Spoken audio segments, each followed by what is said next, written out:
Good afternoon, we are now live. Good afternoon, ladies and gentlemen. My name is Jan Schindler and I'm board member of the FTTH Council. And I would like to welcome you to our webinar hosted by the FTTH Council Europe about upgrade without overbuild via asset reuse, expand your network and not your footprint. Before we start with the webinar, let me just quickly highlight a couple of points about the FTTH Council. We are a European industry association founded back in 2004. Our mission is to advance ubiquitous full fiber-based connectivity to the whole of Europe, to all citizens. We are about 164 member companies from various sectors, from vendors, operators, investors.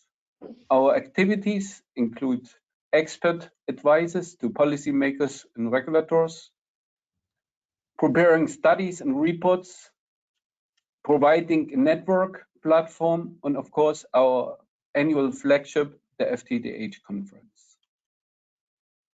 We do a series of fiber industry webinars, providing focused audience of industry specialists and stakeholders, and of course promote our highly respected industry associations.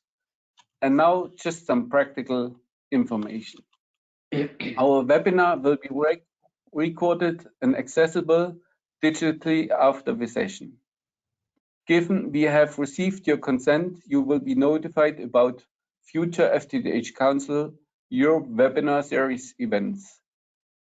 And if you have questions, you can post your questions in the platform where you can find the questionnaire, and we will try to answer them maybe at the end of all the sessions, at the end of the presentations, or we will do it in written form later. And now let me start and introduce our sessions and our speakers.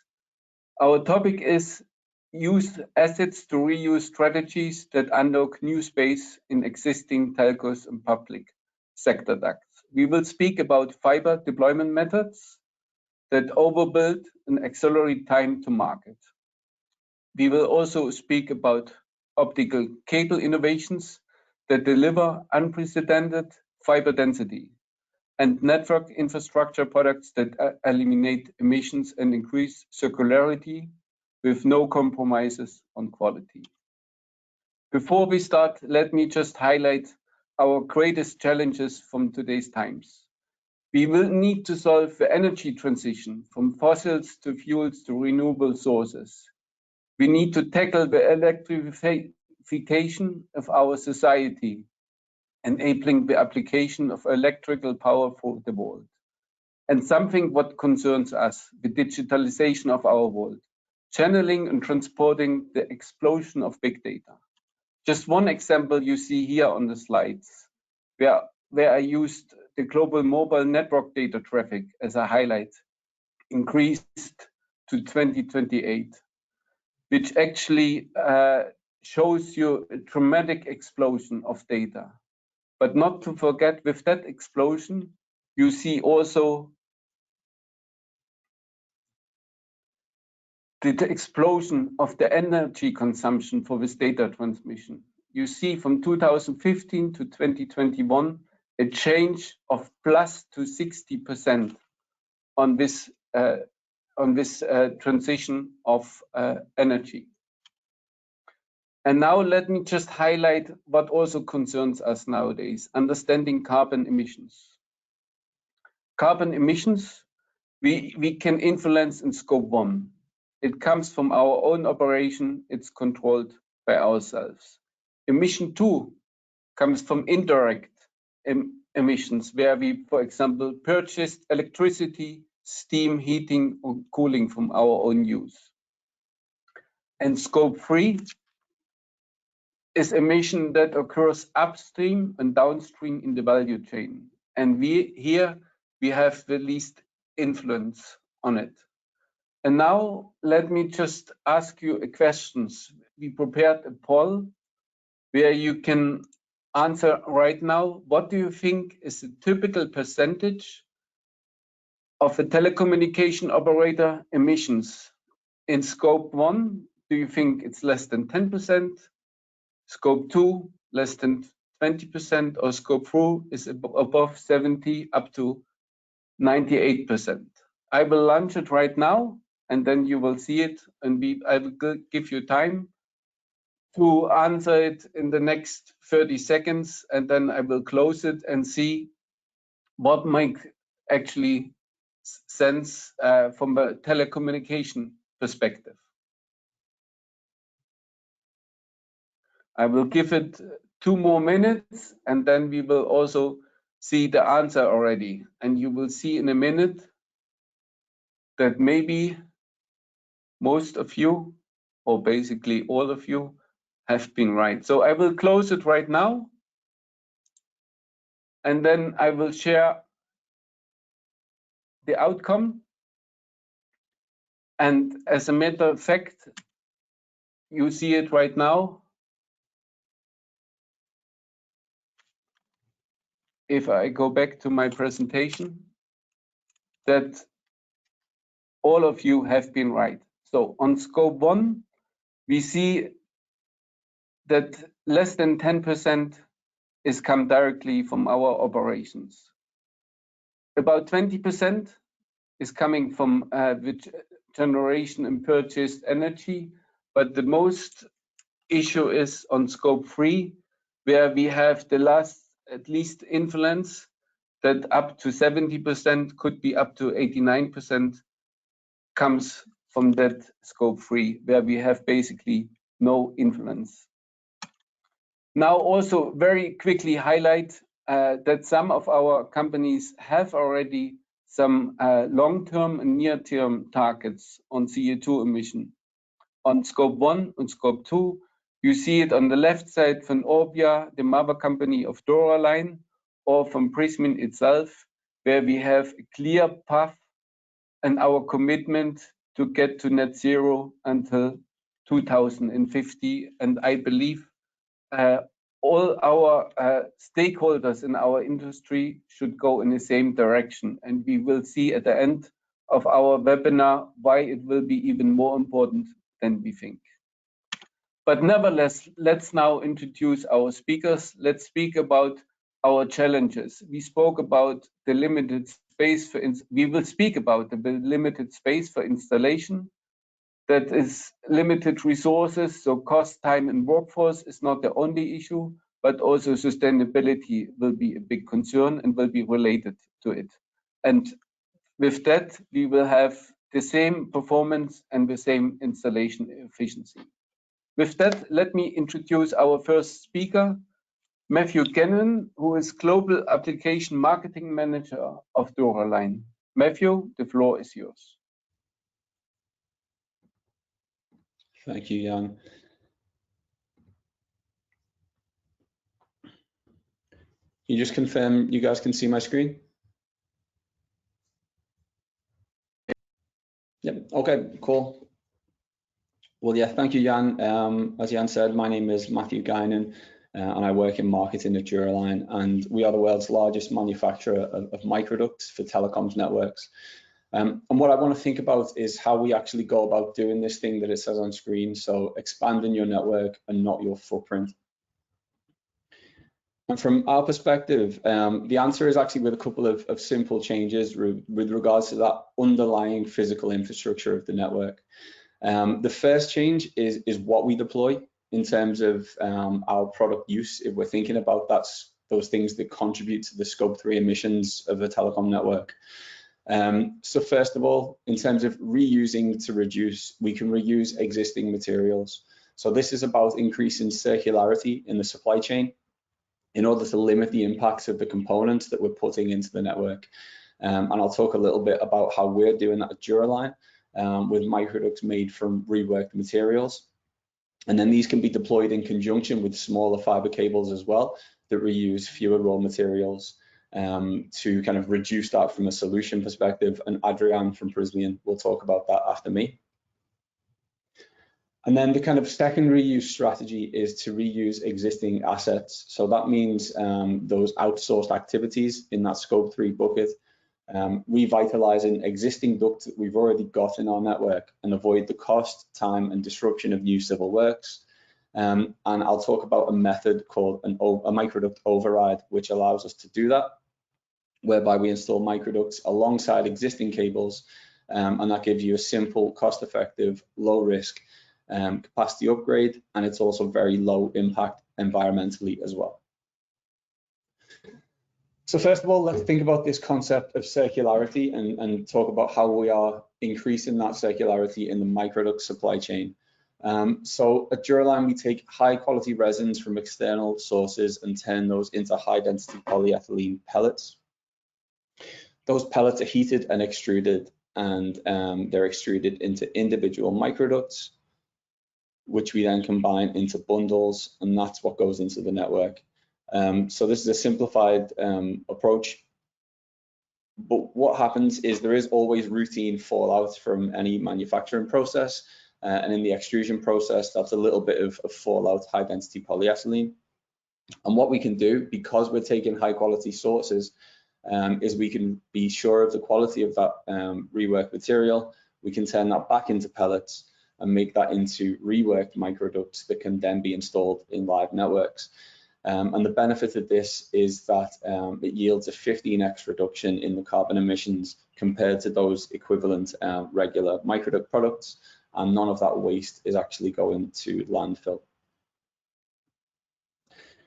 So now let's think a little bit more about this idea of asset reuse, our second concept, and how we can put these microducts to work to really allow you to do that thing, that expand your network without increasing your environmental footprint. So we'll probably, if you've attended any conferences in the last couple of years, you'll have heard this phrase asset reuse over and over. So let's think about what's driving that. So first of all, the densification of existing links, perhaps because of upgrades to new technologies like 5G and full fiber to the home. You might just have to do some maintenance on your existing network if it's been in place for quite a while. But increasingly, we're starting to see a lot of organizations realizing they might have spare capacity underground that they might be able to put to work and lease out as well. So the benefits here is you avoid new civils, permitting and overbuild. That accelerates your overall deployment. It can help minimize your environmental impact and then unlock potentially some new revenue streams as well, either in public or private sector assets. So how might we actually go about doing this? So let's imagine our challenge is to add new fiber on an existing route, but we want to avoid all of the things associated with new construction.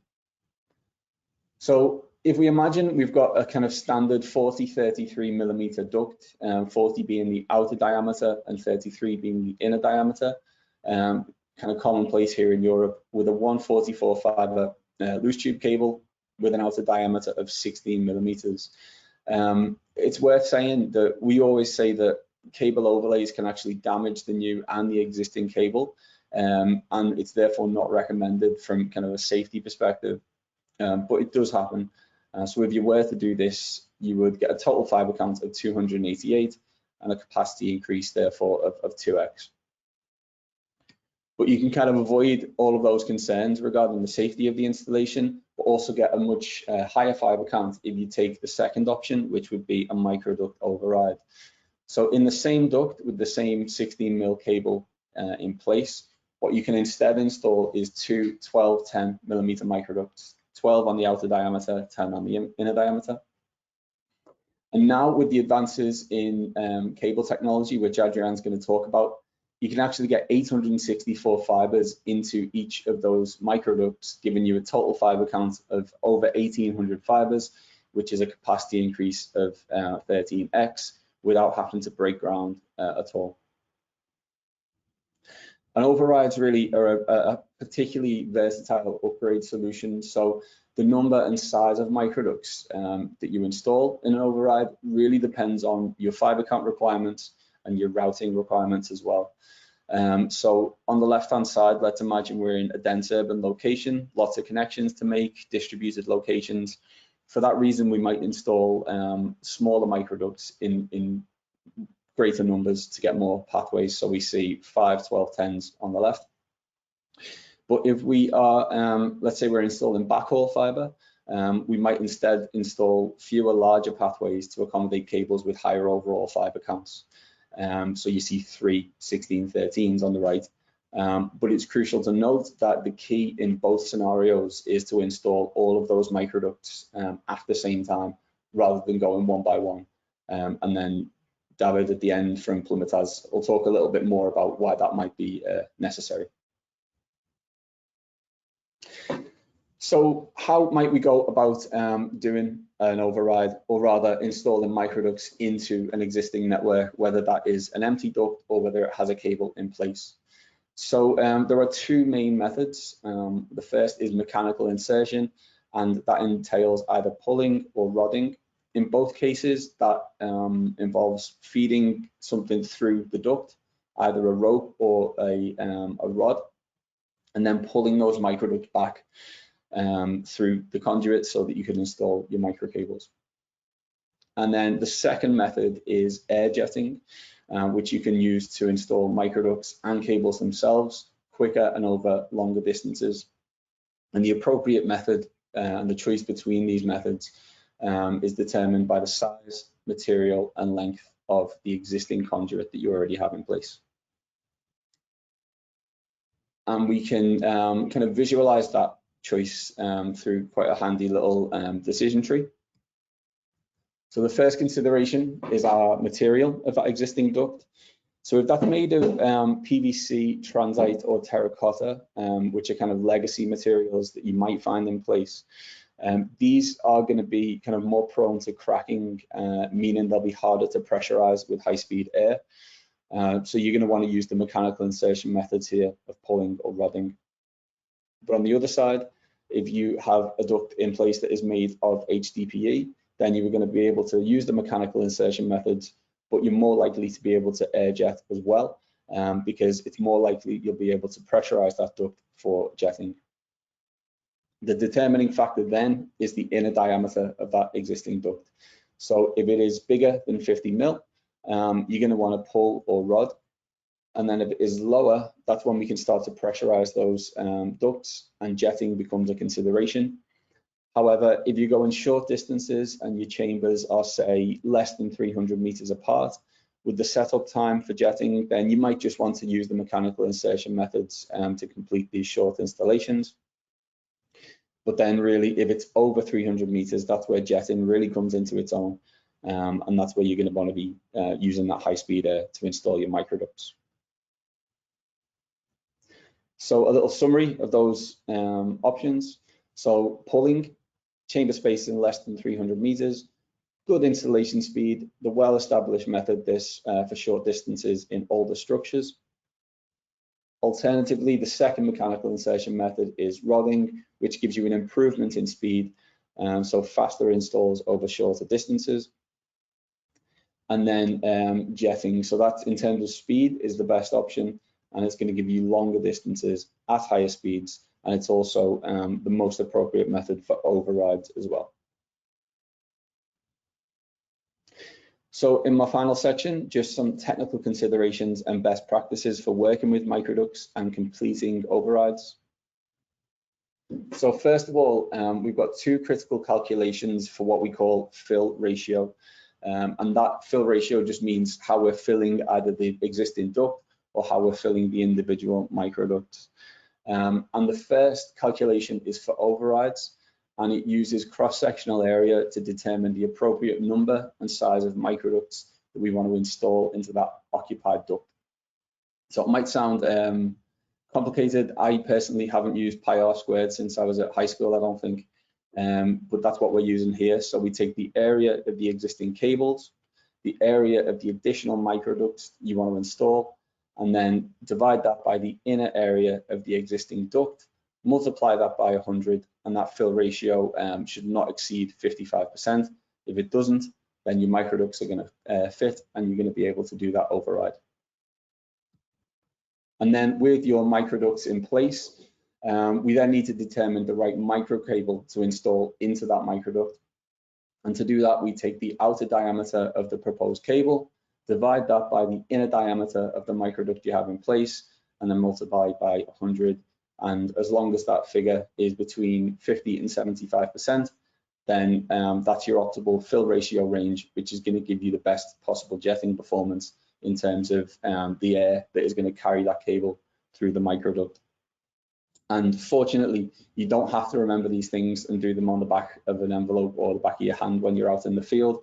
If you do go to Duraline's website, we've got some really handy calculators that will do these calculations for you really quickly. You just have to plug in your own kind of installation parameters and the cables that you're using, and it'll help you decide what to install and how.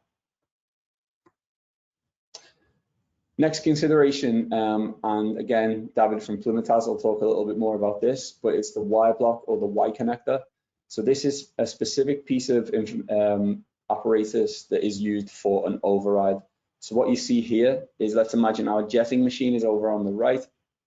The microducts are being fed through a feeder tube into the existing duct on the left. And what you see above here is the existing cable. And what this piece of equipment allows us to do is isolate that cable, meaning the existing duct can be pressurized in order for these microducts to be installed. So a really powerful piece of equipment specifically for an override. And then finally, in terms of actually working with the microducts, 3 best practices is to always inflate your microducts before you jet them in, to give them anti-buckling stiffness and resistance against crushing. Whenever you need to connect individual sections of microducts, it should go without saying, but always make a clean, straight cut with appropriate cutters, and make sure that you're always using couplers that are appropriate for your microduct sizes. And then before you go ahead and do that cable installation, pressurize the entire route to make sure any sections that you have coupled are airtight, and then jet a BB through the system before you lubricate the system to rule out any kinks or blockages in the way, so that you're going to get the best possible cable installation. So in summary, hopefully what we've learned is how microtechnology can unlock new space in our existing network to accelerate our fiber to the home projects, lower those deployment costs, open up new revenue streams, and as we're talking about today, and it's becoming increasingly important, reduce that overall environmental impact of the installation as well. Thank you very much. I don't know if we have time for questions now or we want to keep them to the end, Jan, but over to you. Thanks, Matthew, for a very interesting presentation. Now, Adrian loading up his presentation. Let me quickly introduce him. Adrian Masuka, who is Global Technical Sales Director of Prysmian, will now present his presentations on fiber density and being more sustainable. Adrian, back to you. Thank you, Jan, for the introduction. Can you see my screen? Yes. Yes. So thanks everyone for joining. This is a continuation of what Matthew presented. So now we are going to look into the optical innovation, the innovation that we are doing in Prysmian in terms of fiber innovation and cable innovation to reach unprecedented fiber density to support the increase in demand in bandwidth and to be able to create a more sustainable optical infrastructure.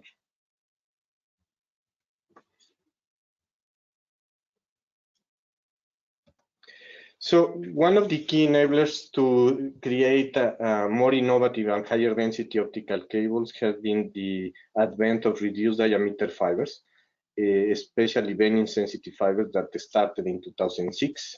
Then as we move to the need of having higher density cables, there was the introduction of reduced diameter fiber, 200 micron fiber in 2010, more or less.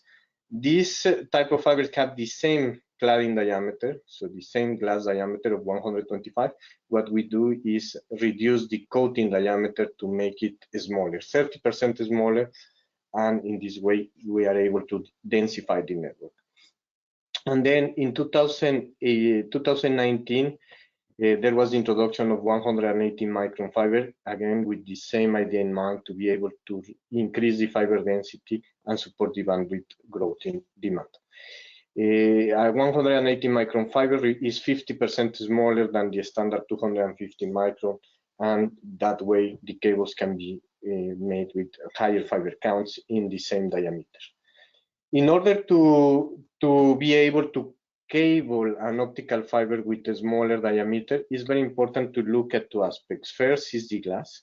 The glass has to be designed in order to support, to be resistant to macro and micro bending. These are two effects that are very important when we design a cable. And the coating has to be optimized to also to reduce the micro bending effects.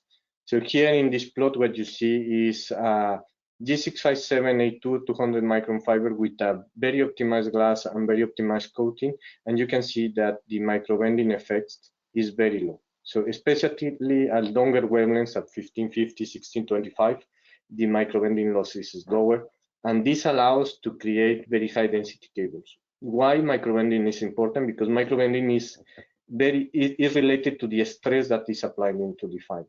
And when the fibers are packaged in a very compact cable construction, the attenuation will increase because of the compression of the plastics and the compression of other fibers to the fibers that are there. If we look at some other fiber, like for example, we don't not optimize coating and not optimize glass construction, then the attenuation can be higher, and then it's more difficult to make very high density cables that have the 864 fibers, for example, in 8 millimeters. Then another enabler of high density cables is the optimization of the loose tubes. Here I want to show a bit of history of loose tube technology. So very old cable from the 90s that are very old, but they are very good cables. They are probably still working, a lot of kilometers of these cables in Europe. And in 1990, the loose tube diameter was about 2.5 millimeter with 12 fibers. These tubes were made of PVT. Then in early 2000, there was a significant improvement, going down to 1.9. Then more or less in 2004, 2005, there was another big jump going to 1.6 millimeter tubes with PVT with 250 micron fibers. Then in 2013, there was the 200 micron reduced diameter fibers start being utilized in loose tube cables, and you can see here that it's possible to reach. It was possible to reach at that time 1.3 millimeter loose tubes with 12 fibers for microduct installation. Then in 2020, more or less 2019, there was the introduction of a new type of materials, more optimized PVT material that allows to make very small, very compact loose tubes with about 1.1 millimeter for 12 fibers.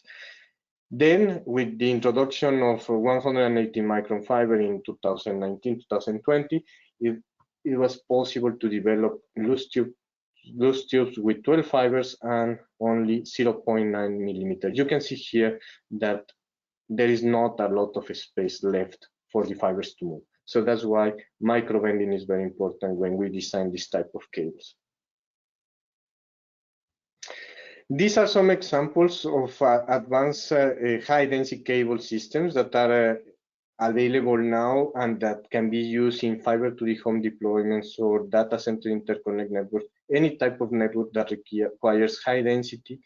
And there are different, depending on the application and the type of network, there can be different solutions. For example, the microduct cables are for installation in microducts. These offer the highest fiber density in the market. Then the ribbon cables, they have the advantage of having mass fusion splicing for fast repair time and faster installation. Flex tube cable, this type of cables are very easy to handle. They are very, very compact. They have very high fiber counts and can be installed quite fast. Then for some type of cases where there are some river crossing or lakes, especially in the north of Europe, then we have also developed some sub-aqua cables with extreme fiber count, like 1,000 fibers in a sub-aqua cable. With all of this type of different solution, it's possible to enable the high bandwidth network that is needed for the new applications and for the new trends in optical communication. We are trying to support our customers to maximize the utilization of existing infrastructure. As Matthew said, it's very important to reuse as much as we can the existing civil infrastructure to reduce the total cost of ownership of the network, and obviously to reduce the carbon emission. Then, as we are using bending sensitive fibers and the materials that are using these new novel type of cables, we are guaranteeing the future proof of the network, making a more robust and more reliable optical infrastructure for the next 25, 30 years to come. With this, we can reach an improvement in the carbon emission and create a more sustainable optical infrastructure in Europe. Now I will go through the microduct cables to follow on what Matthew was saying. These are some examples of how you can maximize the fiber density in your ducts, in your microducts. In this type of this is an example of a 432 fiber is designed for installation in microducts with G65782 200 micron fiber. It has excellent blowing performance in 10 millimeter bore microducts. The cable is only 8 millimeter in diameter, and it can be installed in ducts with 10 millimeter diameter. So just a quick, the estimation of the fill ratio is about 64%, so it can be blown with very high speed in 10 millimeter microducts that are very common in Europe. Then if we look at the total amount of fiber that can be installed in 40 millimeter ducts, we can reach up to 3024 fiber in a 50 millimeter duct with 7 microducts inside. If you are using 40 outer, 33 millimeter inner ducts with 1410 or 1210 millimeter microducts, it's possible to reach up to 1728 fibers. And obviously these cables can be installed as the demand grows. So they don't need to be installed at the start of the project. It can be installed one cable today. Once that most of the capacity is operating and has been sold, you can install a second cable and go for increasing the total capacity of the network. This cable is produced with 200 micron fiber, and what happens when we go with 180 micron fiber, the density can be increased even more. So this is an example of a cable that is produced with 180 micron fiber. It has 864 fiber and can be installed in 12 millimeter microducts.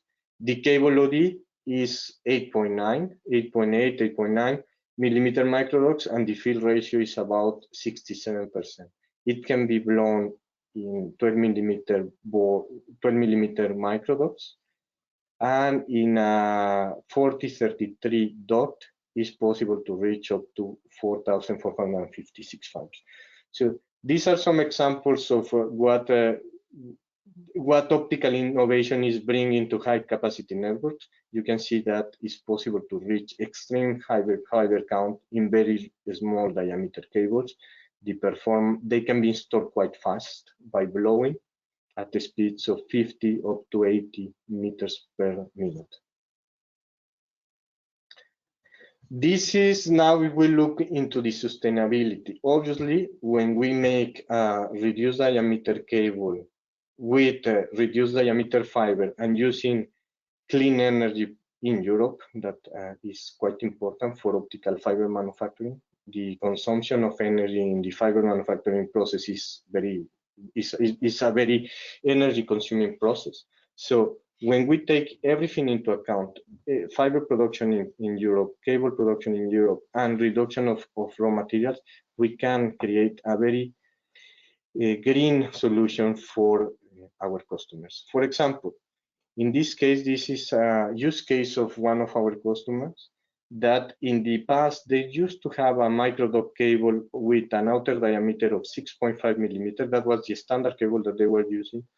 And with the new technology, with the new PVT material, with the new type of fibers, we were able to reach 4.5 millimeter 96 fibers.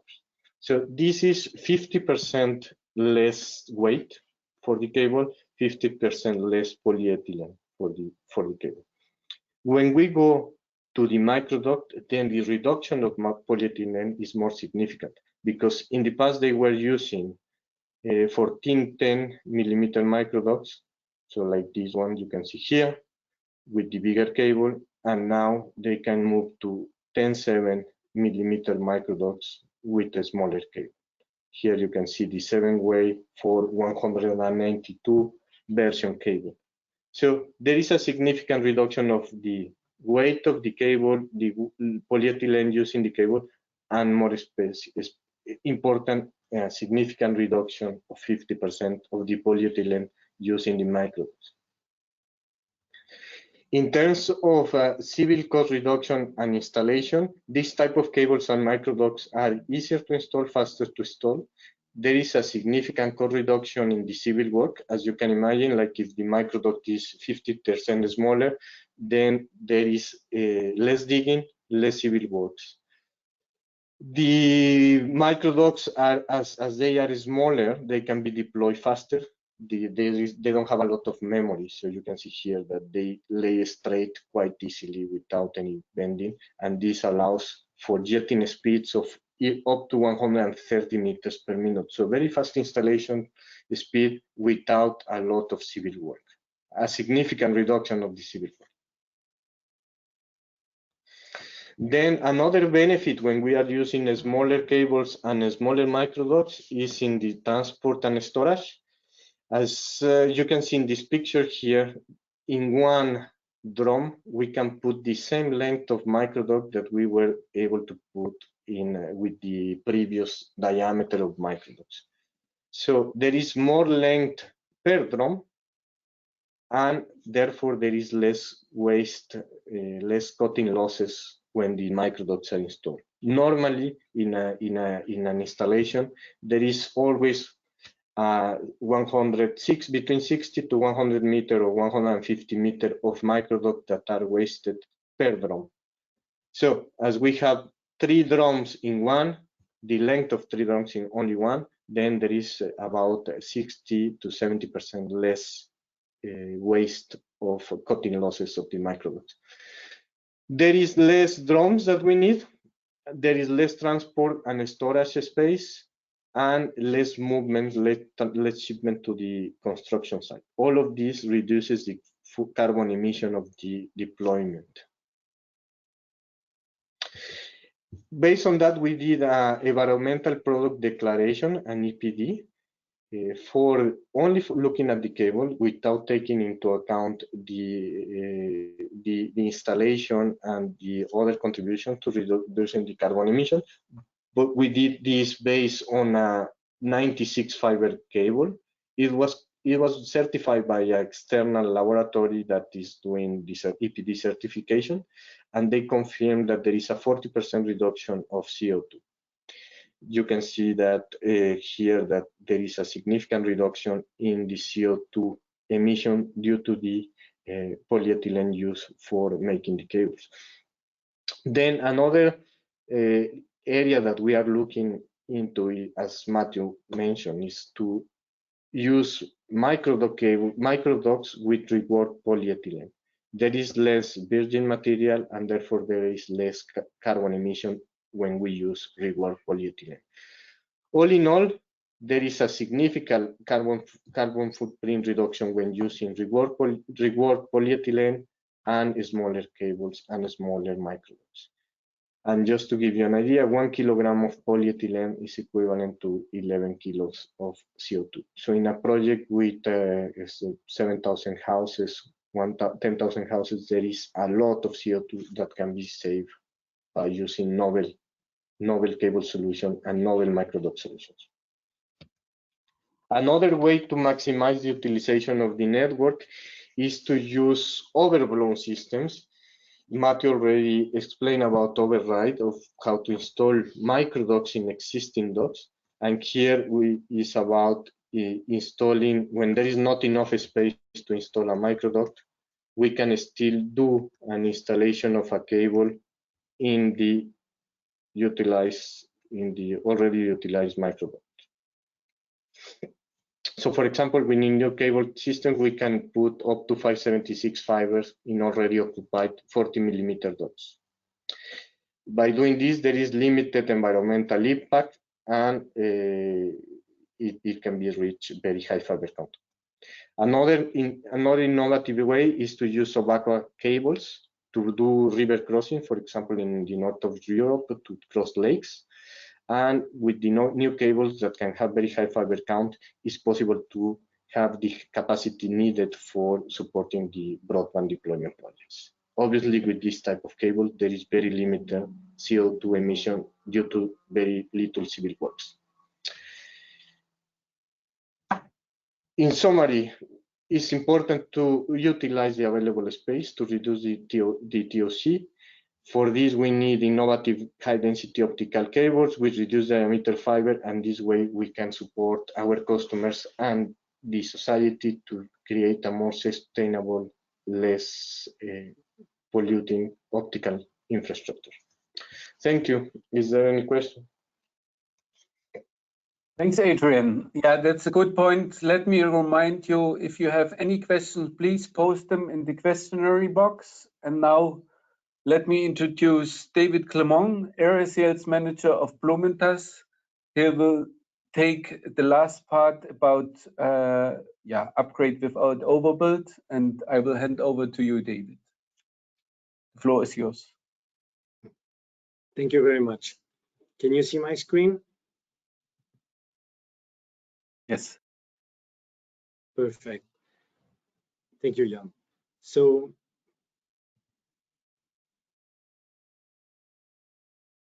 yes, I'm David. I'm area sales manager at Blumenthal, and Blumenthal is a company based in Switzerland, and is a world leader in cabling equipment and pioneer of the optical fiber jetting installation since the 80s.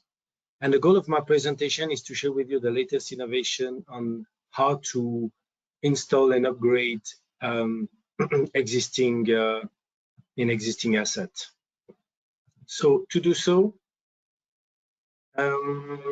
my presentation is split into 3 sections. The first is assessing the existing infrastructure with concrete examples. Second is how to optimize it in a sustainable way through the installation of additional micro cable, or preferably, as we mentioned, bundle of microducts.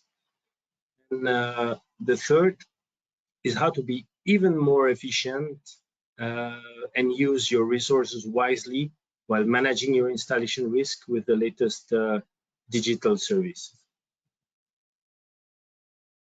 Obviously, here we have an existing asset, so low filling ratio, quite inefficient use of resource, and a lot of capacity that can be utilized. There is an inadequate fiber density, and this infrastructure cannot be scaled up. So first, when we have this kind of infrastructure, we are aiming to turn it into a better utilized network, like in the example. And we can override. We can lay an additional cable. We can lay couple of cables or microduct on top of it. But the preferred solution is the jetting of bundle of microduct. This is in the way it's sustainable. It's because in one installation you can optimize fully your legacy asset. And the question is how you can achieve such a result. So Matthew mentioned a couple of methodology to deploy it, and here I will specifically talk about jetting. So For those of you who are not very familiar with jetting, jetting is a technique used to deploy optical fiber cable or microduct via the use of pressurized air to propel the cable through the duct. And this technique has many advantages. It's quick, it's a very efficient installation, and you reduce friction during the laying, and you navigate through the bends and the corner much easily than wire. So you also protect the cables and the microduct that you're laying. You have here an illustration of typical jetting installation. So basically the drum, the pushing and jetting unit, and connected to the duct. Now, to optimize your asset, to install an extra cable or an extra microduct or a bundle of microduct, then of course you need a jetting machine, but you need the Y connector. The Y connector in the slide, you see it's a piece of equipment on the left. It's actually connecting and sealing the existing cable or microduct, depending on your legacy asset. And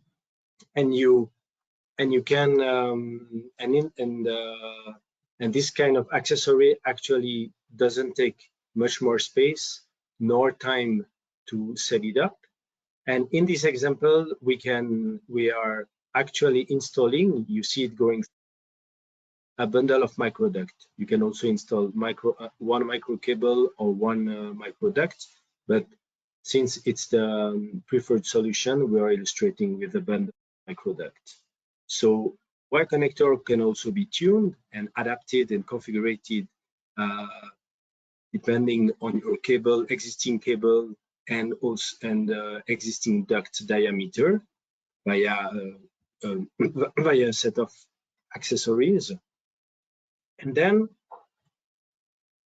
once again, because we're focusing on the jetting of bundle of microduct, you use a standard machine.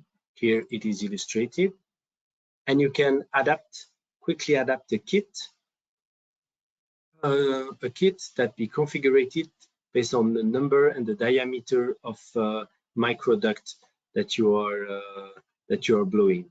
So basically, with the standard jetting machine, in less than half an hour with the Y connector and the multi-duct kit, you can actually adapt it and be ready to upgrade your asset. This is also in terms of sustainability and resource. Here, it's an overview of an installation via jetting of bundle of microduct.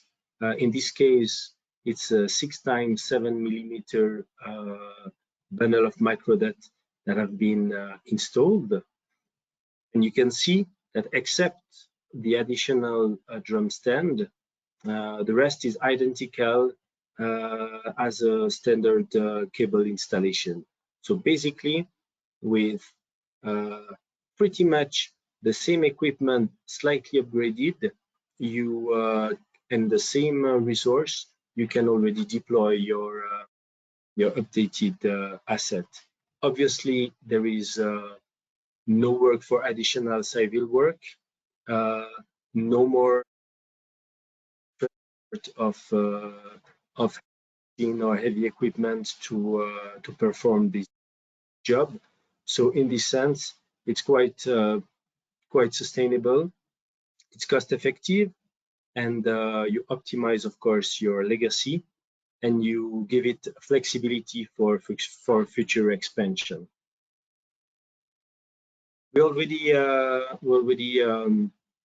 gave it, but this is an example of fiber count that you can have in various ducts, depending of the number of microduct that you deploy.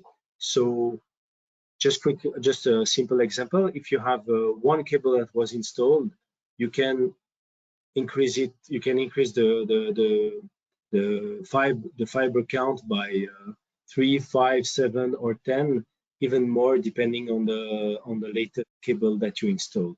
So with the same protective duct, you can have an infrastructure which is up to 10 times bigger. Then one way of being sustainable is also through the efficiency of reducing the risk of failure during installation. And the third part of this presentation focus on the digital service. Today, there are also simulating tools that allow to manage this risk of failure. Those tools basically worked by importing a trajectory from a GIS or just manually generate it. Then the parameters and the equipment can be easily uploaded onto it or are already pre-set up. And the result, the feasibility, is immediately visible in your office or on installation site. Those kind of tools, also the digitalization is a very important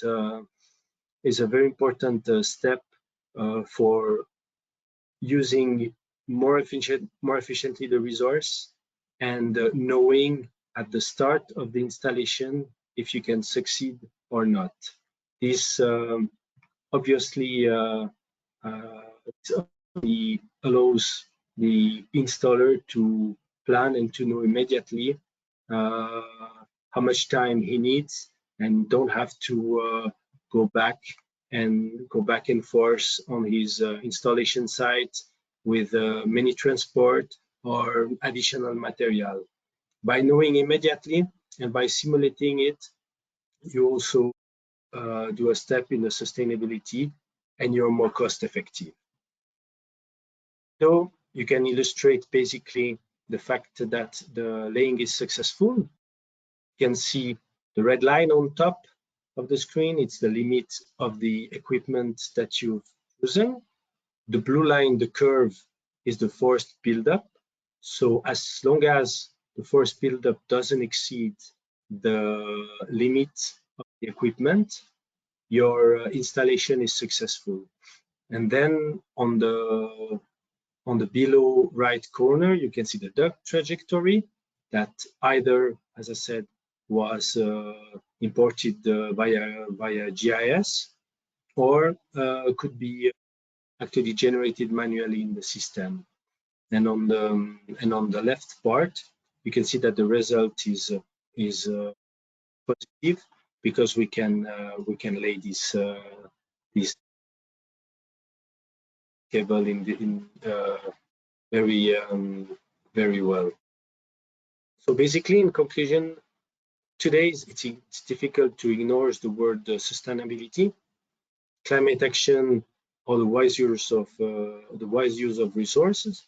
And by installing additional cable, microduct, or bundle of microduct via the jetting method and combining it with the digital service, you can scale up your existing asset with a minimum amount of that was it for my presentation. And if there are questions. Thank you very much, all of you, for these excellent presentations. And we have a couple of minutes left for a few questions, and I will try to bundle some of the questions. Let me start with the first question for you, Matthew. I can see why microduct overrides are an excellent solution for dense FTTH networks. But is there anywhere else in the network that can be also useful? Yes, so I think we focused on it today because of full fiber networks. We're going into the densest part of the networks, and so we're most likely to need to add more capacity in those dense areas. But yeah, the method itself can really be used anywhere. I think you saw in some of David's pictures there, they looked like they were in rural locations, kind of backbone networks as well. And Duraline kind of pioneered this method around 20 years ago, and kind of over decades that we've been doing it, we've saved millions of dollars, euros, pounds, whatever, for customers in various locations. So examples would be helping a customer relocate their central office out of a downtown area to somewhere on the edge of town, and connect that to the existing network. A cross-country railway network as well, deploying alongside in a duct that was deployed alongside a railway, cutting across the country as well. And then even really small locations like just a busy highway crossing as well, so that you maybe go a few 100 meters or a few feet, just to prevent having to add that traffic management and close a busy junction as well. So yeah, provided you've got some free space, you can pretty much do it anywhere, and it's pretty low risk as well if it does fail. Well, when the alternative is you're going to have to dig up again. Thanks, Matthew. And now some bundled question from some of our audience for Adrian, which I tried to put together. It was, is the thinner optical cable more sensitive? Which I would fit into the same question with, it was asked that the 180 microns G65782 fiber doesn't break more easily during the preparation of splicing. So the mechanical characteristics of the fiber, the 200 and 180, are quite similar to 250, so they need to meet the G65782 standard, so that define the mechanical characteristics and environmental characteristics of the fibers. As I mentioned before, this is an optimization of the coating system and the glass to be able to reach very low attenuation in cable and still keep the mechanical reliability of the fibers. And when we make smaller cables, these smaller cables are intended to use in microducts, and they meet the IEC standards for microduct cable that define the mechanical characteristics of the cable itself, the cross, tension, traction characteristics. So all these cables are designed in the same way as they were fabricated with 250. Regarding the splicing, when we splice a fiber, we need to remove the coating, and then the fiber is spliced just because of the glass. The glass diameter is the same for the three fiber types, so they are fully compatible and they splice as they were the same fiber. So there is more. The installer need to be used to strip the coating, obviously, because it's smaller and you need to have some practice. But once that they get they practice with a few cables, then they can do it in the same way as it was 250. That's our experience. Okay, thank you. Another question came in concerning microcabling. Is a 1008 fiber optical microcable for loose tube a design which exists? So sorry, can you? It's 1008 fiber optic microcable for loose tube design. 180 micron fiber in loose tube construction?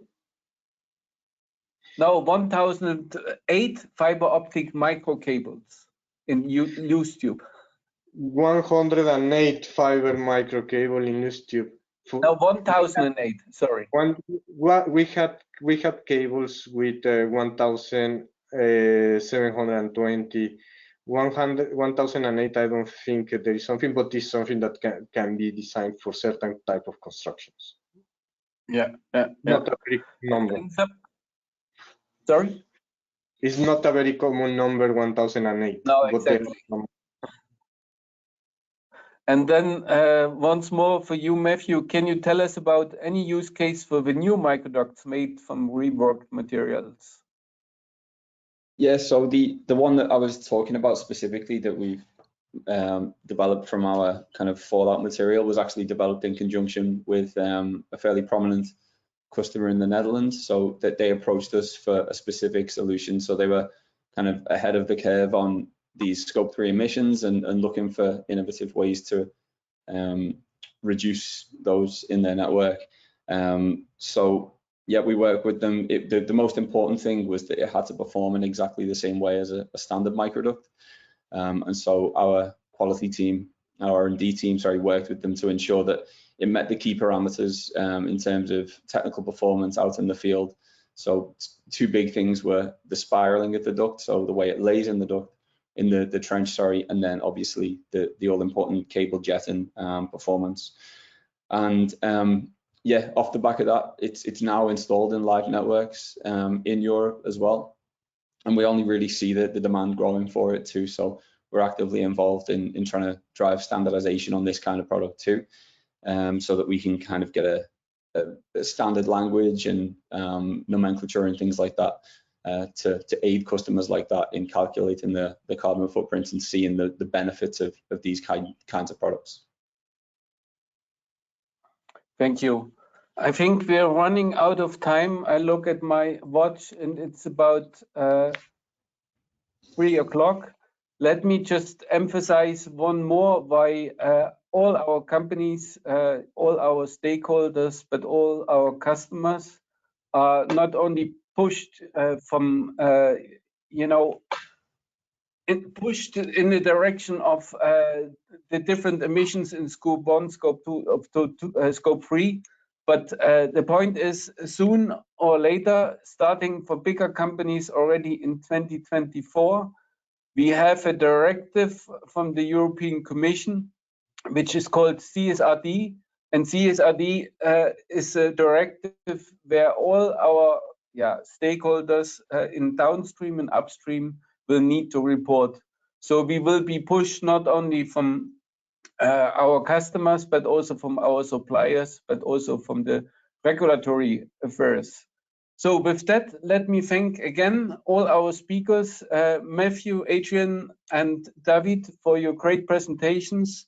And hopefully I will see all of you at our next FTTH conference, which will be in March in Berlin. Thank you very much to our speakers and audience again. And with that, I close our session. Thank you. Thank you. Thank you.